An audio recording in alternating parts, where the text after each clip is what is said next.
Football Manager Pre-Game Editor is a highly powerful tool. You can do anything from creating a player such as this guy, all the way to building a brand new league structure such as the one that I have put countless hours into making. This isn't like the in-game editor, which costs you money. This is a free tool provided to you by the gods at Sports Interactive to edit to your heart's content. I'll be making a playlist of tutorials over the coming weeks to show you the basics, the small bits, and the advanced parts to get you on your creative Football Manager journey.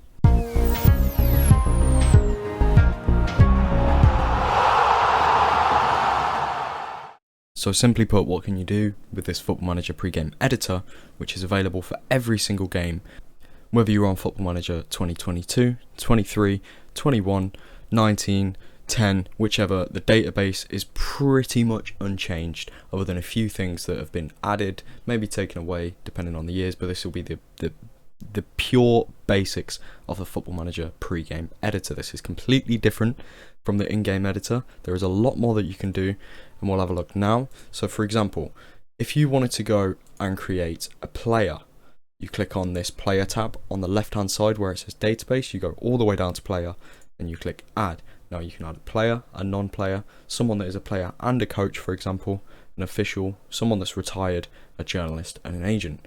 Simply put, we're just going to be going with player today.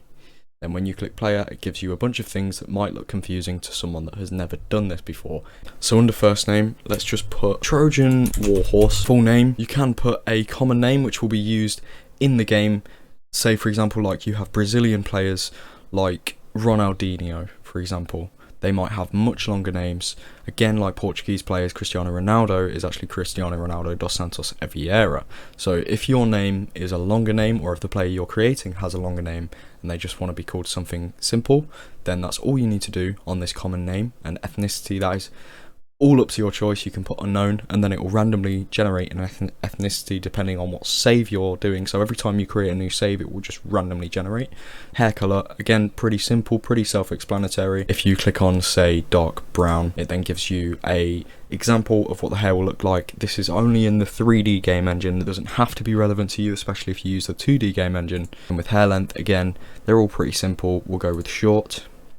Skin tone, again, it gives you an example. And then date of birth and the city of birth. This is where you're choosing where they are born. So if we just go with Madrid, so they can have a nation of birth and they can have a nation that they are assigned to, which means you can have relative born in nation in England and you can have a player born in Spain, which is an interesting thing where you can then add a second nationality. If we add Spain as a second nationality and then select the Nationality Info tab, this is where you can add, for example, born in nation, but their relative, the nation they are declared for is England. Now, if you choose to declare them for Spain at youth level, this means that there's a chance that they will most likely play for Spain rather than England. This is all your choice. You could set the city of birth to, say, Liverpool, set them in England and just make them an English player, or you can make them a Spanish, Portuguese player, or anything out of your choice. Then if we go to international data, if you want your player to, say,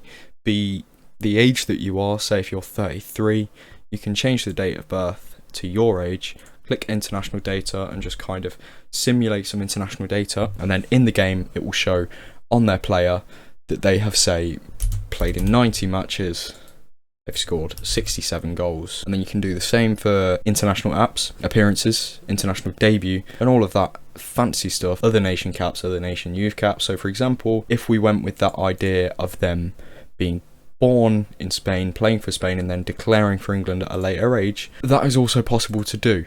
Now, club contract, we're going to set this club to Liverpool, and then that means this player is now going to be in the Liverpool squad when you decide to save the database and load it into the game. Date last contract signed, you can set that to plenty of time before, and the contract expiry date, again, it's all pretty simple. You could set that to, say, 2024 to make that a 3-year contract. Wage per week, we set that at 10,000. Squad status, also this is where it's fairly interesting. You could have them in the under 21 squad, set them with a high potential, which we'll get into in a moment. Squad number isn't relevant because if you were managing Liverpool and you wanted to choose your player that you've created, you can set that anyway. You can set the squad number to something like 99 if you really want to, and you can set a preferred squad number. Say if that you want to create yourself in the game and you play with the number 10 in your local Sunday League team, and set then the preferred squad number to number 10. Now, the contract bonuses, again, this is all stuff that can sort of be done in the in-game editor, but this is stuff that you can do for free without the in-game editor. So you can set the appearance fee to an outrageous amount like 100,000. You can basically fiddle around with this, make it something that would be comfortable for that team that you've played with. Again, all of these options that you get to select when you are signing a player in the game, you can change in the pre-game editor as well. So for example, if a player is asking for wage after reaching a certain amount of league games, you can then change that, and everything from release clauses to match highest earner clause, will leave at end of contracts, for example, anything, all of that, competition bonuses, that is all possibly able to be done in the pre-game editor. The next section after club contract is loan. You can set this player to be on loan at a club. Say if that you've made a young player and you wanted to loan them out straight away, get them some game time because you know that you're not going to be playing them in your first team, you can do that. And then you can set when the end date is. You can set, again, all of the parameters that would have been available in the game for you can be available in the pre-game editor. And then flags, these are just extra things that the game pulls from. You tend to want to ignore these.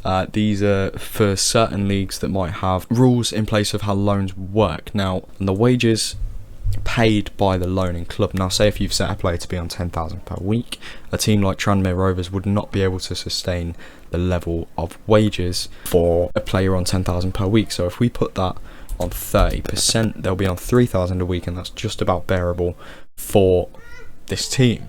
Now, all of this is all pretty self-explanatory, especially if you've played the game a lot. And again, future transfers, you could set that to say Man City, and that means the player will definitely be moving to Man City at a certain time. Person data, this is where it starts getting important. Some of these are hidden attributes, for example, like adaptability. Now, these are things that are incredibly important for a player's development, because if you have their sportsmanship set at 1, they could be a world-class player, but they are never going to get involved in the game how you would want them to.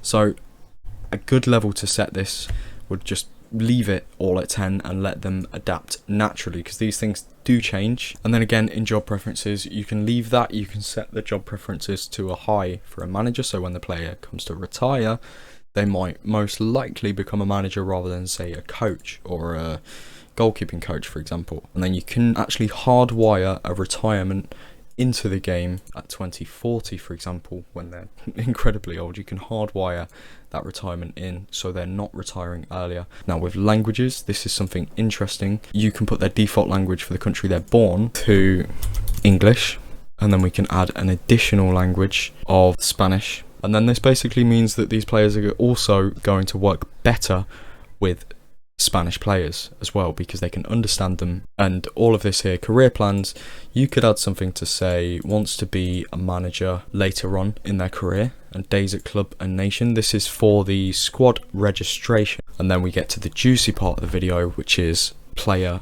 data. Here we have the shirt name. Again, that would be something like if you chose that common name, you could write that in. So for example, this player is called Trojan Warhorse, you could put it as Warhorsenio. You can set the current ability to say 110, which is, you know, that of a good League One player. You can set the potential to say 200, which means this player has the potential to reach that of way better, or at least a lot better than Lionel Messi, to become the best player that ever lived. Or you can turn this off and you can set a potential ability range. Now, this means that it will randomly generate every time you start a new save with this player included in the database. It will randomly generate, say, between this 170 and 200. Again, that is Lionel Messi level quality. And then you can leave the reputation, which means the player is going to basically be unknown across the world. Current reputation all the way up to 200. If you set it at 100, that means they're well known but not well known. If you set it to 200, everybody and their grandmother would know who this player is. And if you set the world reputation, everyone in the world and their world grandmothers would know who the player is. Height 210, that is in centimeters, and weight, again, that's in kilograms. The left foot and right foot, that is up to 20, just like the rest of the stats. Say if you wanted your player to be left-footed, you could put a 20, and then say if you wanted them to have an okay right foot, you could put 8. Transfer value, you can leave that blank, so they have a transfer value of 0, or if you want them to say have 1 million, then the game will probably re-auto generate their transfer value depending on what their statistics are. Again, trained in nation, that's just like how you put days at club in nation. And positions, this is where it gets important. This is new for this editor. Say if you wanted to make an attacking midfielder that can also play on the left and right, but not as well. Now, if we go into role scores, this is all stuff that you can ignore if you're not too bothered, but if you want to build a player that is specifically made for a perfect role that you want to play with, so say if you play with a 4-2-3-1 and you want to play with, say, a winger and an inside forward, you want to build this player for this specific role. And again, mental attributes, you can set this to make them an outrageous player all the way to 20 on everything, and they would be the best player in the world, or you could level this off at 10, 10, 10, 10, 10, make them a bang average player, set the pace to maybe a little bit higher, and then they would be a pretty average player, and you can sort of mould them to whichever level you want them to be moulded to. And again, all of these little sections on the side, like all attributes, that's just every single attribute that you can edit. The weightings is how important everything would be. So say if you set pace to 20, that weighting would be incredibly important, because you could be a bang average player but be really fast, which means you can get to the ball quicker and beat your opponent, or you could be really slow but be the best, which means your positioning could be more important.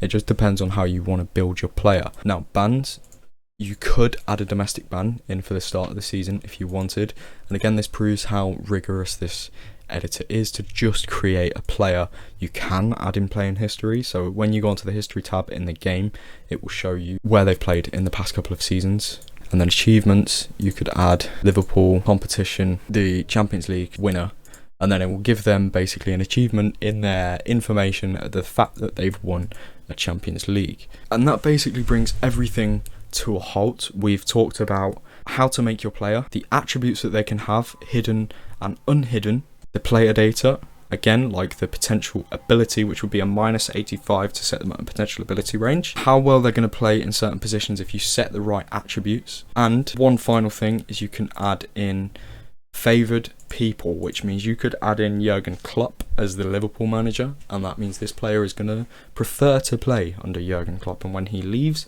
there's a chance that they're going to dislike that. But there isn't really much else that I can cover in this video. One final thing before we leave: how do we save what we've created, and how do we get it into the game?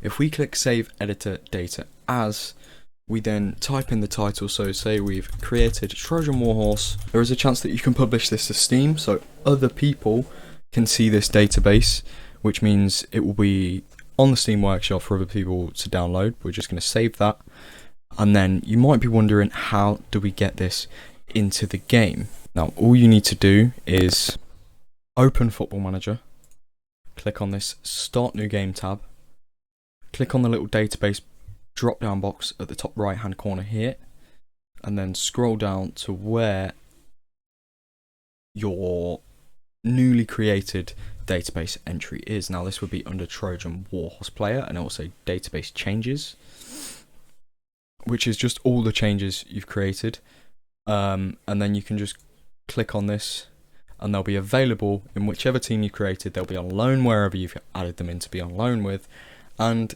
that means you can then play with this player in your game. You can sign them anywhere else if you wanted, or you could play with them on the loan team and try and buy them later on. Whichever you want to do, that is available there.